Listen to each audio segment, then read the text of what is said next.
Good morning, everyone. Today we're going to be back in the book of Exodus, where we were. We're actually going to be chapter 3 again. We're actually still looking through the account of the burning bush. As we started last week, we're actually specifically going to be looking at some of the instances leading up to this point, trying to flesh out who is the angel of the Lord, as this is the first time that you see a very clear image of who this person is. So we're, as we should, using the text to understand the text. So last week we looked at Genesis 15 and Genesis 16 to give us some background. I do want to read again from Exodus 3, sort of the heading text, if you will. And this is Exodus 3, chapter 3, verse 14. God said to Moses, "I am who I am. Say this to the people of Israel, I am has sent you." God also says, "Say this to the people of Israel, the Lord, the God of your fathers, the God of Abraham, the God of Isaac, the God of Jacob, has sent me to you." So, with that epitaph, we can then say, well, who is this God that Moses is now dealing with? Now we know Moses is of the line of Levi. We know that by this point, Moses has been following the Lord. But this is the first time in the narrative, the redemptive narrative here, that the Lord gives his covenant name Yahweh to the people. So it's a very important it's a very important milestone, if you will. It's this point that the angel of the Lord from the burning bush declares, "My name is Yahweh," to his people. So, it's very important, who is this? If he's the God of your fathers, the God of Abraham, the God of Isaac, the God of Jacob, we can then go back and say, okay, let's see what that is. So, we looked at Genesis 15 with Abraham, Genesis 16 dealing with Abraham, as well as dealing with Hagar and the coming birth of Ishmael. And today we're going to pick up in Genesis 17,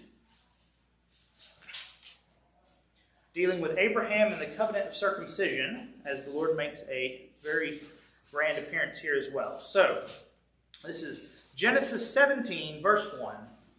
When Abraham was 99 years old, the Lord appeared to Abram and said to him, "I am God Almighty. Walk before me and be blameless, that I may make my covenant between you and me, and may multiply you greatly." Then Abram fell on his face, and God said to him, "Behold, my covenant is with you, and you shall be a father of a multitude of nations.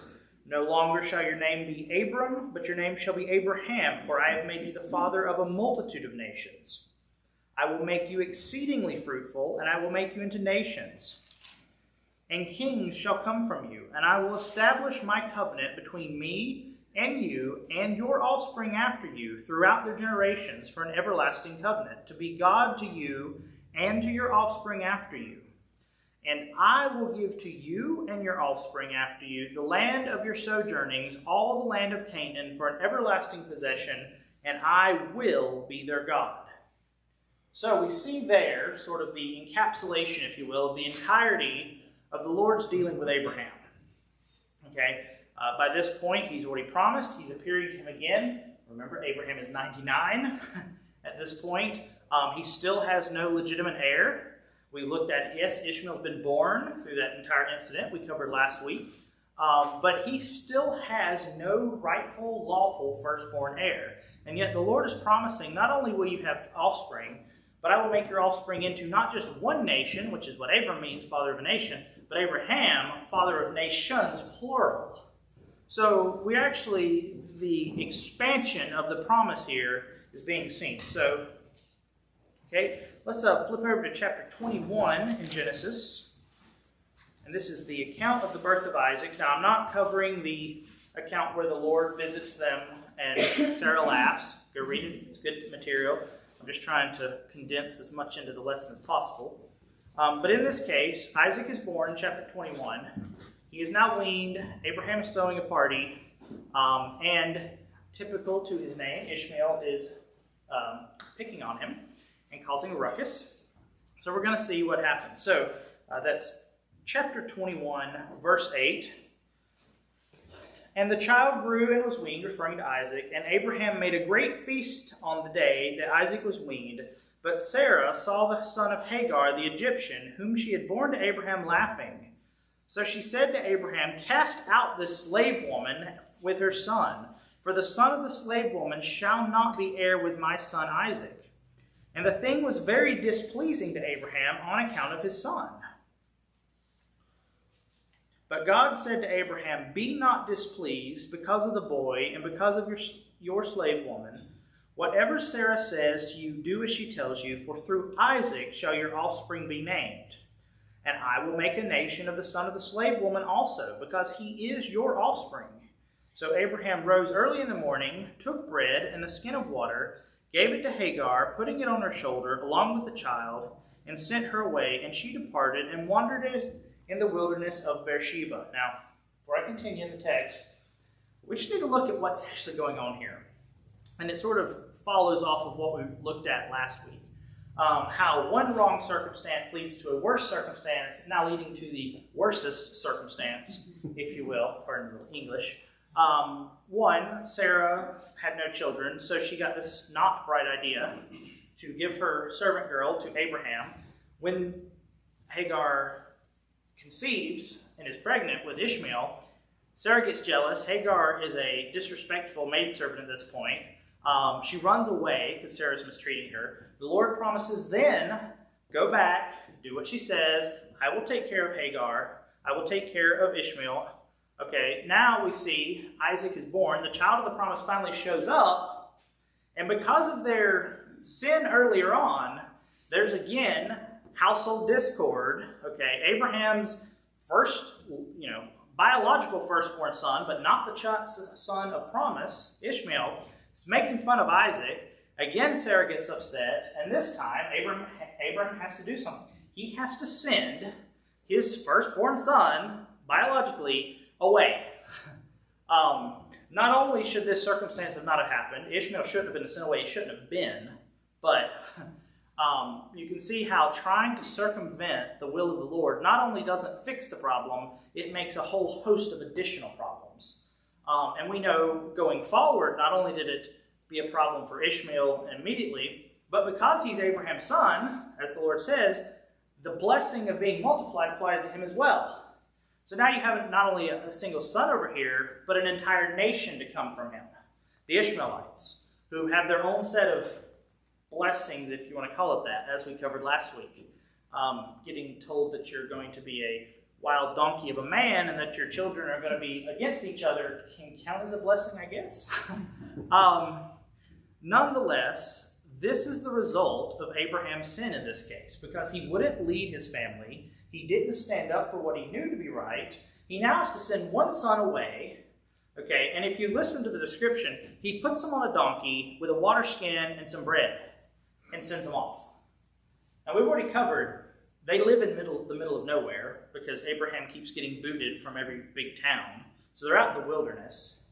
How far do you think a young mother and her 11-ish-year-old son on a donkey with one water skin and a loaf of bread are really going to get? So again, you find Hagar in the "we're going off to die" narrative. And this is where the Lord shows up again. So, and she departed. This is picking up back in 14.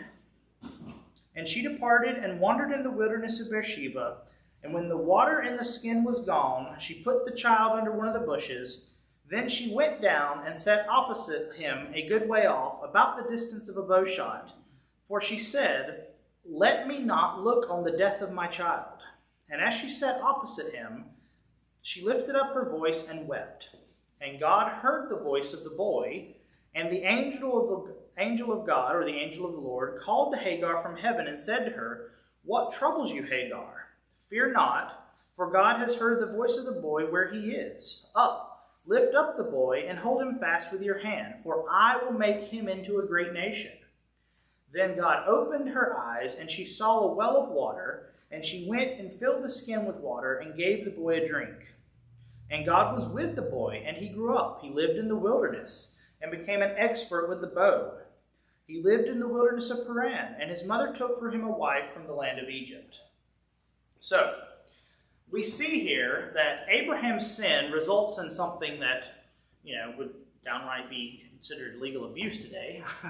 Oh yeah, I don't like you now, wife and first son. We're going to put you on a donkey and leave you in the state park and drive off, effectively. But the Lord, honoring his word and, in a sense, expanding the promise, because even though Ishmael shouldn't have been, he is rightfully one of Abraham's sons. He's already been promised by the angel of the Lord that he's going to be taken care of. And again, the Lord shows up, shows Hagar the well, and we see that the child is saved. So we're actually seeing that, the Lord doesn't just deal with the right and the good situations in our lives. Now, albeit we mess everything up anyway, so he's always fixing it. But it shows us here that he fixes even the worst of circumstances. I just want to comment on this. I like where it says, "Then God opened her eyes, and she saw a well of water." And that reminds me of when Jesus was walking with the disciple or the people that were after his resurrection, and they didn't know who he was. And it was only when God opened their eyes that they knew who he was.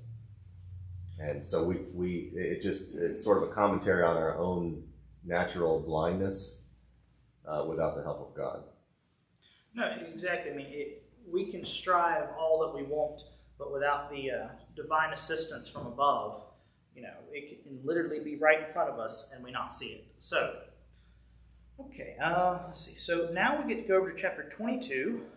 Working forward, we've now pretty well covered God of Abraham. This still pertains to Abraham, but it also really pertains to Isaac. We get probably the most momentous occasion in Isaac's life. Okay, so chapter 22, verses 9 through 18. Now this is, Abraham has been called by God to take his, now mind you, at this point, his legal biological firstborn son has already been sent off into the wilderness.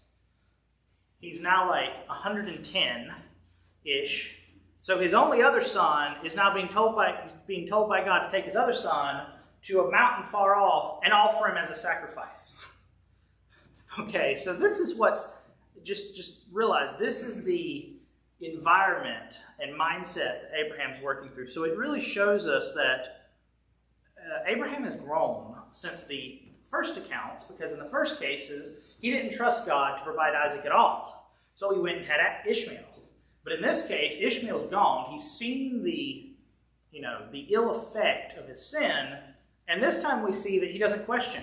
He packs up Isaac, takes 2 servants, and they head off. So, picking up in verse 9 of 22, and when they came to the place which God had told him, Abraham built the altar there and laid the wood in order and bound Isaac his son and laid him on the altar on top of the wood.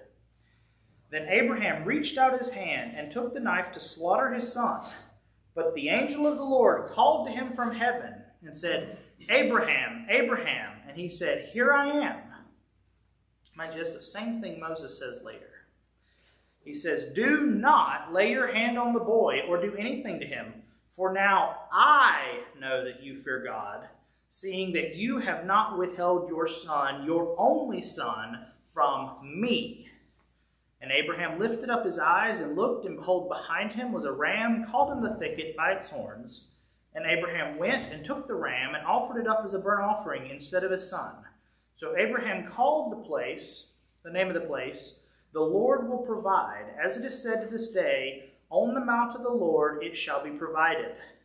And the angel of the Lord called to Abraham a second time from heaven and said, "By myself I have sworn, declares the Lord, because you have done this and have not withheld your son, your only son, I will surely bless and multiply you.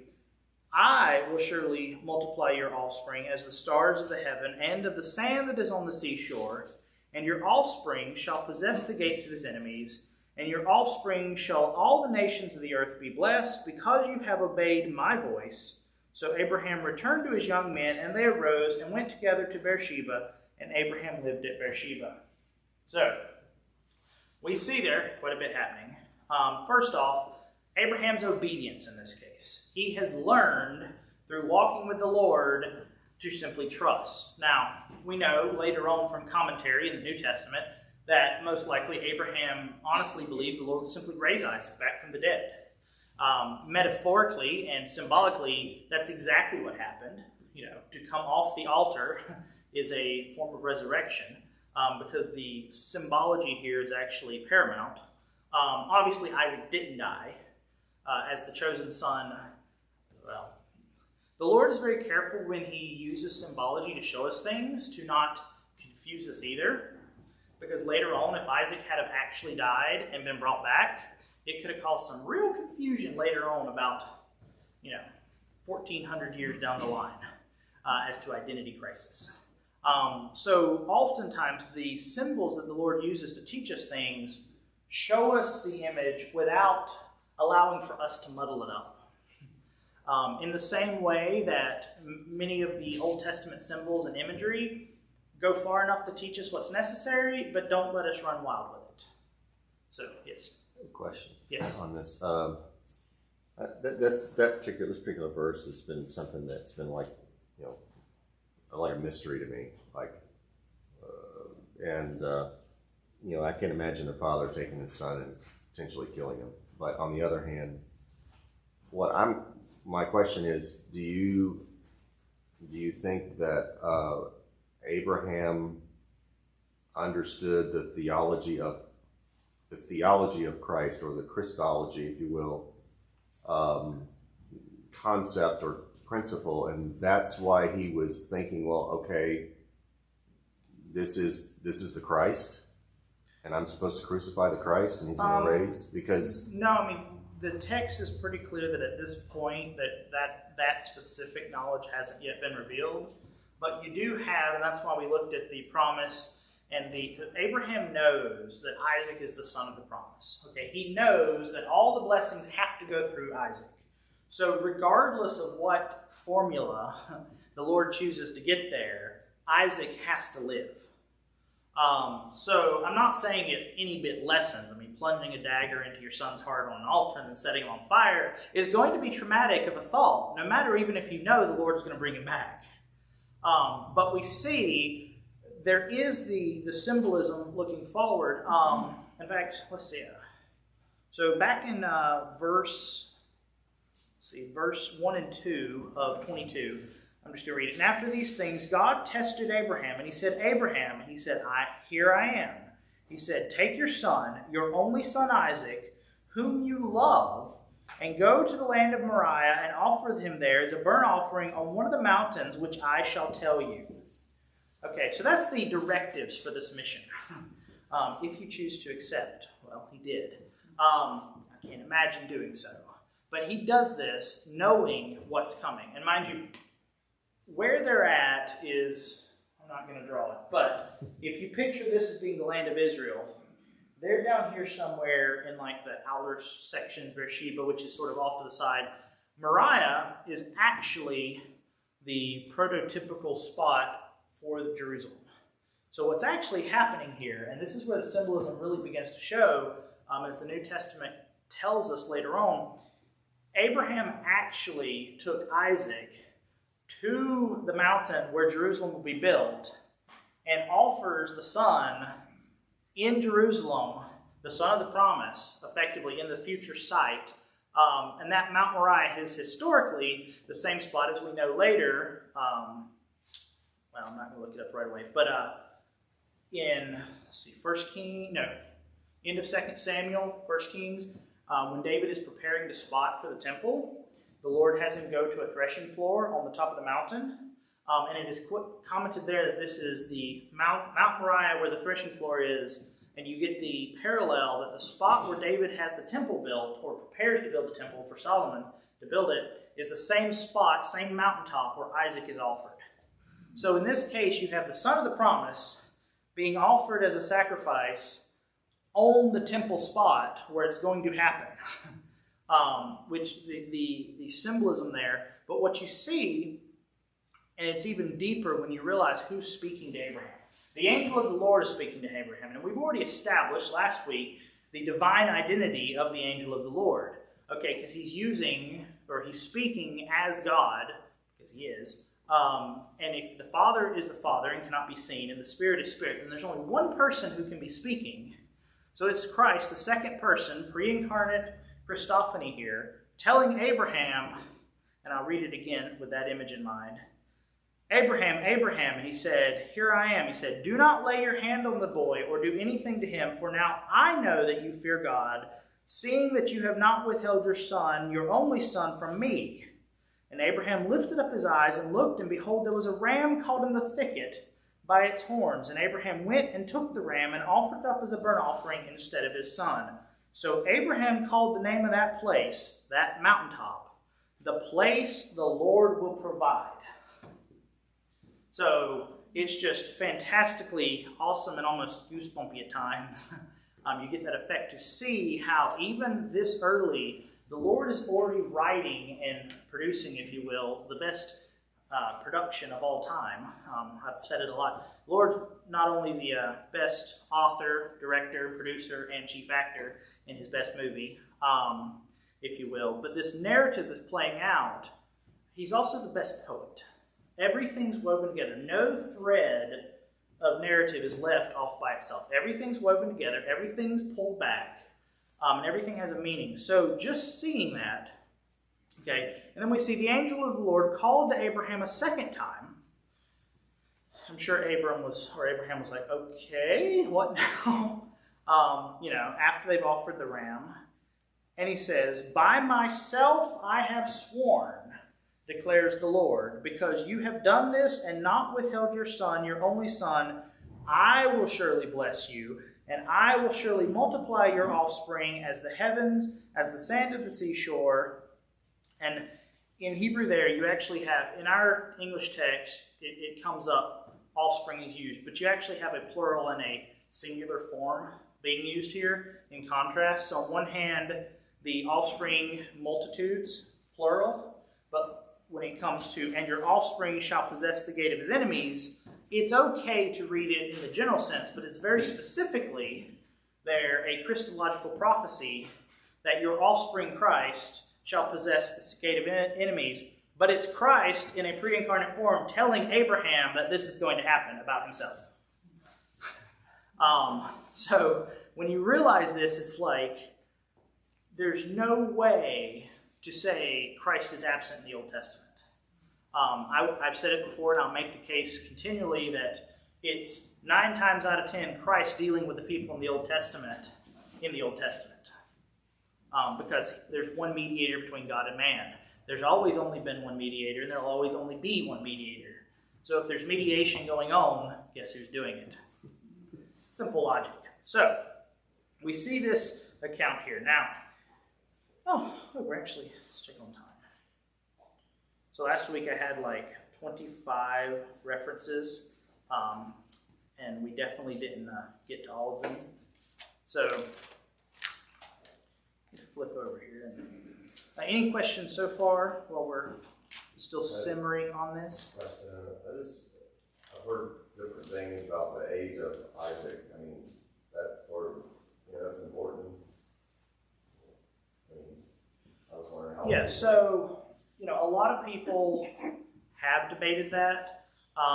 It is most likely, given that it's put in conjunction in the narrative where you see Isaac as a child and you see Isaac growing up, not likely more than 16, probably in the 9 to 16 range. He's old enough to be able to carry the wood. Well, it takes enough wood to... Isaac would have gathered the wood and carried the wood knowing lamb or ram sacrifice. So I'm not quite sure how much wood it actually takes to burn a sheep. I'm not proficient in this, thankfully. But it likely would have been a significant amount of wood, because remember, it's a desert climate. They have to get wood where they can get it. It's not like up here where there's trees everywhere. So somewhere in that range. But effectively, in your case, you can think of Gavin, like in that age range. Isaac is capable of understanding. He's not a little whiny kid in this case. But he's still in his father's household and still does what his father says. So, okay. Also, one comment. Yes. I just think it's interesting. If you look at the parallel, there's this parent-child relationship that you can think of two parent-child relationships. Right. And so here you have Isaac, who unconditionally trusts his father. You know, you're even saying, well, where's the ram for the sacrifice? Thinking, my father certainly isn't going to harm me. And then you think about the relationship with God, where Abraham is hopefully having that same unconditional trust. Right. Saying, okay, Lord, it looks like you're asking me to sacrifice my son, but if I trust you implicitly. Right. Yeah, and in both cases, it's looking forward, showing how Christ does trust the Father unconditionally, and he still gets sacrificed. Like, in this case, Isaac is let off the hook in a physical sense. Metaphorically, it's still part of the narrative. But Isaac is spared in place of the lamb. But if Christ was spared, we wouldn't be. So what you see there, you know, is showing how even in this case, Christ himself, as the angel of the Lord, is already providing substitutes for his people. In fact, it's the angel of the Lord, it's the Lord speaking to Moses, providing the entire liturgical system in Leviticus. So it's really, and we'll get there, hopefully, sometime at this rate. But you constantly see him mediating, him putting something in the way of the judgment that's due us. But you see, you know, we read it knowing that one day the real fullest son of the promise goes to the altar and is slain, and yet, you know, trusts the Father completely and is raised 3 days later. So for us, we can read it with both the original and the full meaning there in place. So we also see in the New Testament, in Hebrews 11:17, you see, by faith, Abraham, when he was tested, offered up Isaac, whom he received, and he who had received the promises was in the act of offering up his only son, of whom it was said, through Isaac your offspring shall be named. He considered that God was able to raise him up from the dead, from which, figuratively speaking, he did receive him back. So we see there that the author of Hebrews, and I won't say who I think it was, because that's a divisive topic. I would disagree, but the author of Hebrews here is showing us, he's commentating and showing us this is one of the clearest Old Testament Christological imagery that we have. Abraham being the father of promise, Isaac being the son of promise, the father of the nation going forward, and out of Isaac, all the offspring are named. See, that's actually really important. It's, you have this idea that through the line of Isaac, names shall be given. The identity shall be bestowed. And so too with Christ, it's through Christ that his people, the identity of the sons of God, come through Christ. So you just see that parallel there. And when we have the ability to look at it from this side, go away phone, done with smartphones. Genesis, let's continue on. So we've looked at Abraham, we begin looking at Isaac, and I hope this does help to show who he is when he's speaking to Moses, because all of these patriarch members of the family, all of these men have already had a working relationship with this God. And it's in this case with Moses in the burning bush where the Lord's declaring that. Like, I was that God. So Moses should be thinking, the one who walked with Abraham, the God who showed favor on Ishmael, the God who stopped Isaac from being sacrificed. So this is what should be coming, and this is what should be coming to our mind when we read it. So, chapter 26 of the book of Genesis, we're going to start with 1 through 5. Now this is the Lord's promise to Isaac. Isaac, even though he is the son of the promise, textually doesn't get a ton of coverage. And it's not because it's a bad thing, but narratively it's actually showing Isaac being the son of the promise is also the son of peace. Isaac didn't really have to go to war. Isaac wasn't spread out. Isaac actually was a rich trust fund child, effectively, in the good sense of the word. He had a rich father. He lived in peace. His wife literally showed up. And aside from the 2 kids, which caused him some mischief there, but the idea there is that as the son of the promise, he's a picture of staying in Canaan. Isaac was forbidden from leaving Canaan.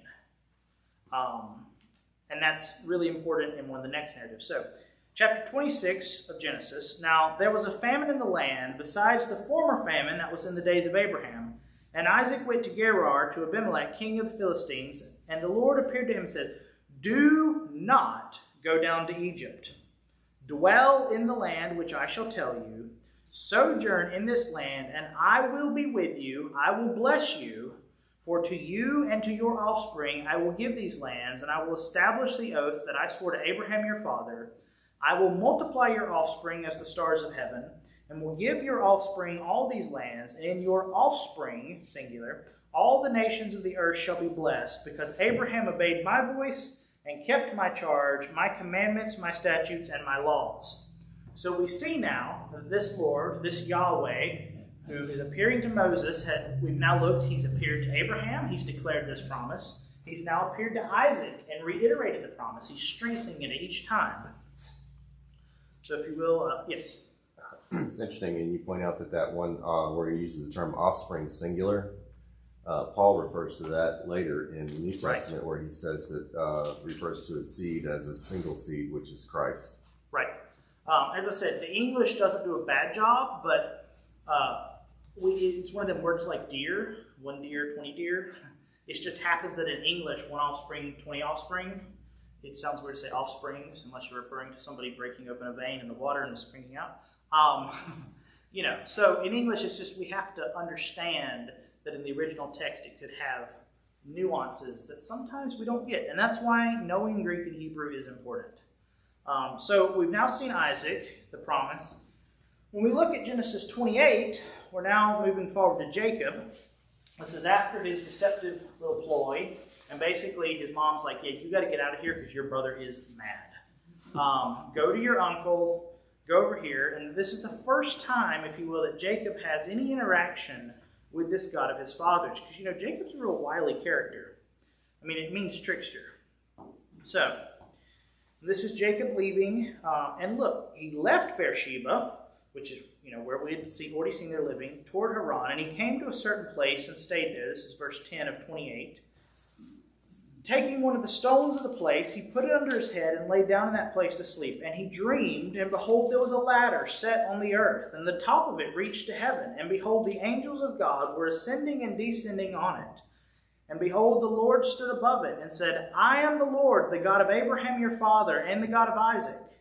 The land of which you lie I will give to you and your offspring. Your offspring shall be like the dust of the earth, and you shall spread abroad to the west and to the east, and to the north and to the south. And you and your offspring and all the families of the earth be blessed. Behold, I am with you and will keep you wherever you go, and I will bring you back to this land. For I will not leave you until I have done what I have promised you." Then Jacob awoke from his dream and said, "Surely the Lord is in this place, and I did not know it." And he was afraid and said, "How awesome is this place! This is none other than the house of God and the gate of heaven." So we see there the first real revelation of Yahweh to Jacob. Before this point, I imagine it would have been, well, he's my dad's God. He was my grandpa's God. We did the sacrifice thing when I was at home. I really would have been rather playing, but I'm personifying a little bit. But the text just sort of shows this wiliness, and yet here we start to see a transition. This is asking, kind of going back, like he realizes who he is more in God. I mean, the sacrifice was happening. I thought it was interesting when it was saying on the verse that that Abraham was stretching out his hand with the knife to slay his son, and the angel of the Lord called out to him out of heaven and said, "Abraham, Abraham," and he said, "Here I am." I'm imagining that Isaac is actually getting the presence of God from that experience too. Is that right? correct? No, most certainly. And we don't know the exact, sometimes you see imagery, and imagery can be dangerous, so don't always look at it, depending on how you interpret the second commandment, even though there's only one way to interpret it. But, you get the idea there that the angel's stopping his hand. We don't know to what level of plunging the knife in, but the idea there is, yes, there would have been, Isaac's hearing it too. Isaac's realizing, okay, my time has come. And then the angel of the Lord calls from heaven and stops Abraham, and then a ram, is caught in the thicket. So yes, Isaac would have had very much a divine experience there. I mean, that's exactly my point. It's just that Right. that would be pretty amazing to see God intervening for your life in that way, Right. that connection, and to say, oh, there's God here, Right. His presence for me in a way that He's never seen it happen before. Right. And then will later. Right. No, and that's exactly right. So, and now we're seeing with his son Jacob, Jacob wasn't there. Isaac was a boy in that case. So Jacob has heard of these things. Jacob's done the stuff, done the religious stuff, but there's been no point of contact, if you will, until this point. Now, this doesn't make Jacob a good person, mind you. There's still quite a few things that have to happen before he comes full circle, and we're going to look at some of that. But, and then in verse 23, let's see here, we see, let's see, I think, did I write that wrong? 28. Oh, I guess it would help if I was in the right chapter.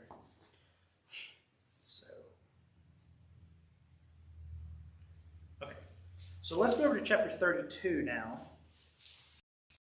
And we're going to look at the other side. So Jacob has now been living with his uncle.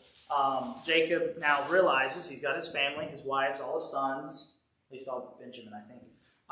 And he's fleeing from his uncle, and he's going home, and then he realizes Esau's coming to meet him, and he's afraid there as well. And this is if the first was the turning point, this is sort of the final fork in the road that puts Jacob on the right path. So, chapter 32, verse 22.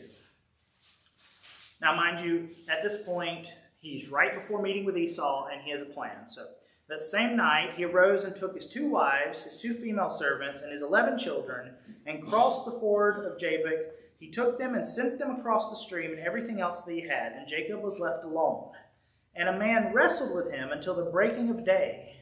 When the man saw that he did not prevail against Jacob, he touched his hip socket, and Jacob's hip was put out of joint as he wrestled with him. Then he said, "Let me go, for day has broken." But Jacob said, "I will not let you go unless you bless me." And he said to him, "What is your name?" And he said to Jacob, Jacob. Then he said, "Your name shall no longer be called Jacob, but Israel, for you have striven with God and men and have prevailed." Then Jacob asked him, "Please tell me your name." But he said, "Why is it that you ask my name?" And there he blessed him. So Jacob called that place Peniel, saying, "For I have seen God face to face, and yet my life has been delivered." And the sun rose upon him as he passed Peniel, limping because of his hip. Therefore, to this day, the people of Israel do not eat the sinew of the thigh that is on the hip socket, because he touched Jacob's hip socket on the sinew of the thigh. So, effectively, Jacob actually got a limp from this, which is why I said not only is it a spiritual turning point, but he's a marked man, if you will. Not only has his life finally reoriented, the Lord has given him a new name. He knows for certain who it is that has been on his side. But also it marks that transition to he's not done. He still has troubles because those kids of his are about to cause some real mischief as they grow up and get older. So, but you see, it's that point where now he's trusting in the Lord. So we've now seen the God of Abraham, the God of Isaac, and the God of Jacob. So let's go, got a few more verses here. And then we see in chapter 35, and this is, we're going to go chapter 35 of Genesis, 1 through 4, and then 9 through 15. So I'll just read it. God said to Jacob, "Arise and go to Bethel and dwell there. Make an altar there to God who appeared to you when you fled from your brother Esau." So Jacob said to his household and all who were with him, Put away your foreign gods that are among you, and purify yourselves and change your garments. Then let us arise and go to Bethel, so that I may make an altar there to the God who answers me in the day of my distress, and has been with me wherever I have gone. Okay, so let's see. So down to verse 9. They're now there. God appeared to Jacob again when he had gone from Paddan Aram and blessed him. And God said to him, "Your name is Jacob no longer. You shall be called Jacob, but Israel shall be your name." So he called his name Israel, and God said to him, "I am God Almighty. Be fruitful and multiply. A nation and a company of nations shall come from you, and kings shall come from your own body. And the land that I gave to Abraham and Isaac I will give you, and I will give the land to your offspring after you." Then God went up from him, with him in that place he had spoken with him, and Jacob set up a pillar in that place where he had spoken with him, a pillar of stone. So we see there the transition, if you will, from Jacob to now basically him becoming Israel. And there's one more. Let's go over to chapter 46. I think we'll actually be able to wrap this up, which is good. So this is the very end. Now remember, Isaac was prohibited from going to Egypt.